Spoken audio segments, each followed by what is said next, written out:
Oi, gente. Então, nessa aula vamos falar de pâncreas. Ele é formado por dois tipos de tecido. Um que vai ser exócrino. Então, aqui a gente tem os ácidos, que são essa parte em volta, que vão ter a função de secretar suco digestivo. Então, uma função exócrina. E a gente tem no meio aqui as ilhotas Langerhans, que vão secretar insulina e glucagon. Então, é uma função endócrina.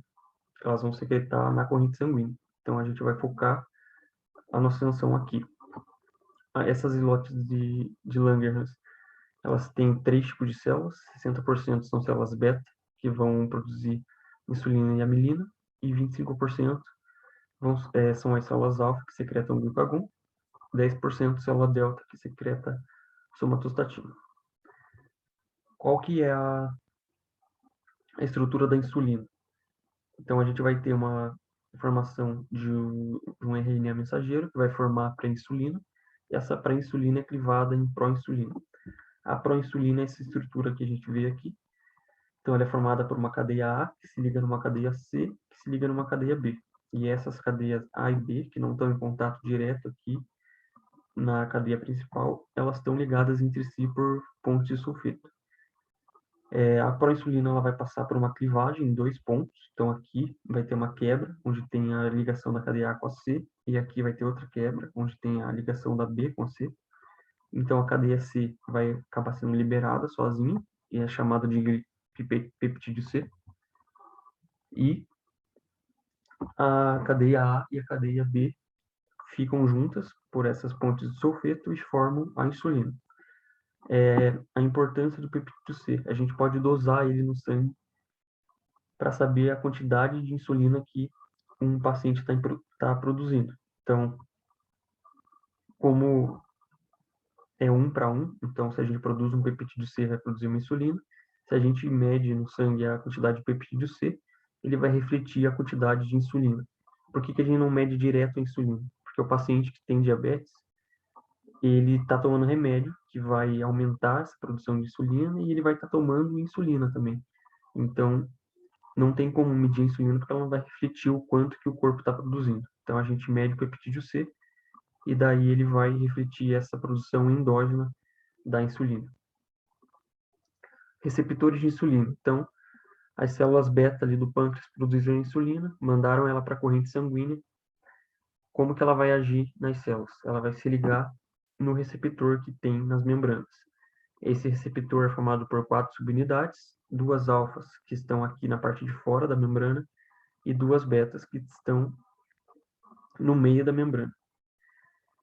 Quando a insulina se liga aqui na alfa, ela vai causar uma autofosforilação aqui da beta.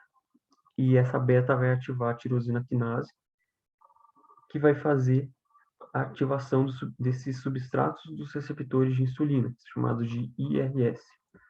Esses substratos começam a fosforilar várias enzimas dentro da célula, que vão ter funções específicas, que daí são as ações da insulina no corpo. Então, vai ter o transporte de transportadores para a glicose, né, o GLUT4, que vai ir para a membrana para aumentar essa passagem de glicose para dentro das células. Vai ter a síntese de proteínas, síntese de lipídios e de glicogênio e crescimento e expressão gênica. Vamos falar mais aprofundado sobre essas funções. Então, os efeitos gerais da insulina. As membranas celulares vão aumentar a captação de glicose, porque aqueles transportadores estão indo para a membrana. As membranas vão ficar mais permeáveis a aminoácidos, íons potássio e fosfato, então vai ficar mais fácil deles entrarem nas células. E vai ter uma remodelação da maquinaria das células, afetando a transcrição. Então, esse processo de transcrição, de produção de proteínas, vai estar aumentado quando a gente tem a insulina sendo liberada. Os efeitos da insulina no metabolismo. Como que ela age nos carboidratos? A insulina é liberada quando a gente tem uma quantidade alta de glicose no sangue. Então, o objetivo dela é tirar esse excesso de glicose para manter a glicemia normal. E ela vai usar as células como meio que uma caixa armazenadora. Então, ela vai tirar a glicose do sangue para jogar dentro das células. E lembrando que as células também precisam dessa glicose para produzir energia. Então, elas não são só elas não estão recebendo glicose só para armazenar. Quem vai fazer isso são as células do fígado. Então, o carboidrato vai aumentar a entrada de células na glicose, como a gente já disse, por causa dos transportadores indo para as membranas. Ela vai estimular a formação de glicogênio lá no fígado. Então, as células do fígado começam a armazenar essa glicose para tirar ela do sangue. Vai converter o excesso de glicose em ácido graxo. Então, se eu quero diminuir o nível de glicose, eu começo a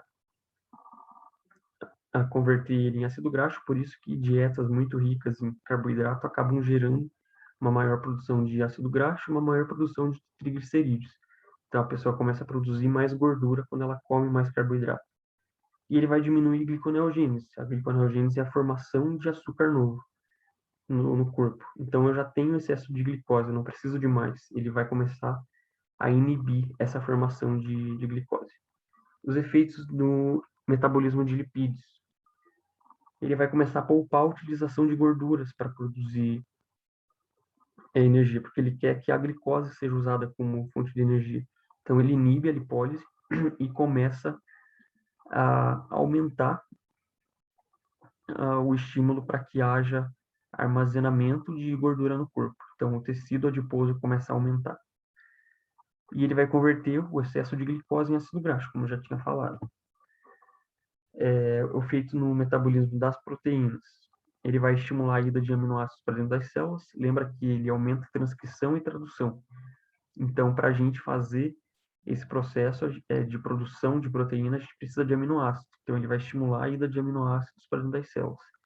E ele vai inibir o catabolismo, que é essa quebra de proteínas, justamente porque o objetivo dele é produzir proteína. Então, não tem por que eu quebrar. Então, lembra que ele vai ter uma função parecida com a do GH. Vai ter uma deposição de proteínas. A insulina ela acaba tendo um papel essencial também no crescimento de tecidos, porque ela faz essa deposição de proteínas de forma semelhante ao GH. E ela vai inibir a gliconeogênese, porque a gliconeogênese transforma aminoácido em glicose. Ela não quer que isso aconteça tanto porque ela não quer que a glicose aumente, quanto porque ela quer que os aminoácidos sejam utilizados para produzir proteína. Então não faz sentido eu fazer gliconeogênese. E os mecanismos de secreção. Então a gente tem ali a insulina produzida pelas células beta, mas qual que vai ser a forma de secretar ela no sangue? Vai ser pelo estímulo da glicose. Então, quando a gente está com glicose alta, essa glicose vai entrar de forma livre pelo GLUT2, que está ali na membrana da célula beta. Essa glicose lá dentro vai ser usada para formar ATP. E esse ATP, quando aumenta os níveis dele, ele começa a fechar canal de potássio. O fechamento desses canais de potássio vai gerar uma despolarização dentro dessas células beta. Essa despolarização faz com que canais de cálcio se abram, o cálcio entra dentro da célula, e o cálcio dentro da célula ele vai fazer com que vesículas que contenham a insulina comecem a se fundir aqui na membrana e liberar a insulina no sangue. Então, quais que são os estímulos para a secreção? O aumento dos níveis de glicose, por causa daquele processo ali que eu falei, excesso de aminoácido, hormônio gastrointestinal e nervos parasimpáticos. A lógica é a mesma para os três. Lembra que eu vou liberar insulina quando? Depois que eu como. Então, quando eu como, eu tenho isso aqui. Eu tenho um aumento da atividade parasimpática para ter a digestão. Isso vai estimular a secreção de insulina. Eu tenho um aumento de hormônios gastrointestinais. Esses hormônios gastrointestinais acabam estimulando a secreção de insulina. E depois que eu como, que eu quebro proteínas, eu tenho um excesso de aminoácidos. Esses níveis de aminoácidos começam a estimular a secreção de insulina também. Agora falando do glucagon, que vai ser o oposto da insulina. Então pensa na lógica oposta. Se a insulina quer diminuir os níveis de glicose no sangue, o glucagon quer aumentar. E ele vai agir justamente quando a gente tem pouca glicose, ou seja, quando a gente está em jejum, quando a gente está sem comer há muito tempo. Os efeitos do metabolismo da glicose. Ela vai quebrar glicogênio hepático, ou seja, vai fazer glicogenólise. Vai quebrar o que a gente tem armazenado de glicose para liberar no sangue porque a gente está com pouco. E ela vai aumentar a gliconeogênese no fígado, porque eu tenho pouco açúcar, então eu quero produzir mais glicose para aumentar o meu nível de glicose. Outros efeitos dela, vai promover lipólise, então, tendo lipólise, eu quebro o que eu tenho armazenado de gordura e libero ácido graxo no sangue. Esse ácido graxo vai ajudar na formação de energia, porque eu tenho pouca glicose, eu estou formando pouca energia. Então, ele libera ácido graxo para ajudar nessa produção de energia. Vai inibir a secreção de suco gástrico, porque, como eu tinha dito, o glucagon age quando a gente está em jejum, quando a gente está muito tempo sem comer. Então, eu não preciso liberar suco gástrico. Ele inibe essa secreção. E ele vai agir na quebra de proteínas também, ao contrário da insulina, que forma proteína, o glucagon quebra a proteína. Ele faz isso para ter mais aminoácidos no sangue, para que esses aminoácidos ajude lá na formação de gliconeogênese que ele vai estar estimulando.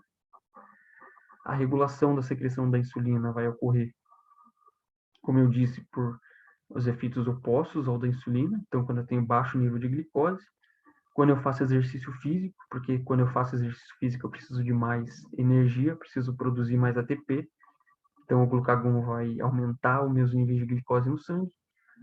E sistema simpático.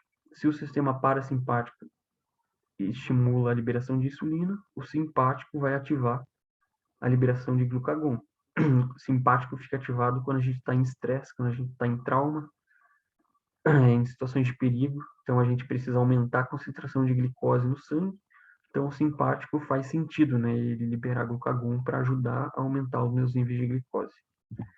E era isso, gente. Qualquer coisa que vocês tenham de dúvida, pode falar comigo. Tchau, tchau.